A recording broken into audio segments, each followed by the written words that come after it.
Tänä päivänä lakivaliokunta on ollut käymässä Pelson vankilalla.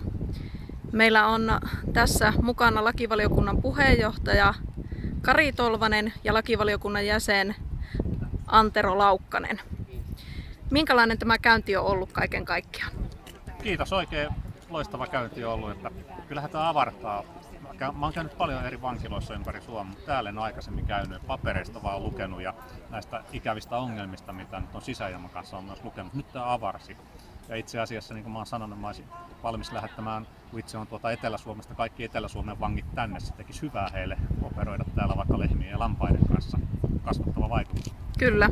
Entäs sinulle? Oli erittäin hieno kuulla tästä toiminnasta näin laajasti ja tuli kyllä sellainen olo, että tämä on oikeastaan semmoinen uusien alkujen vankila. Että tämä on, musta toiminta on niin arvokasta ja hienoa ja kuntouttavaa ja palauttavaa yhteiskuntaa, että tämmöinen vankila pitää ehdottomasti pitää hyvässä kunnossa esimerkkinä koko Suomelle, miten vankila voi toimia parhaimmillaan.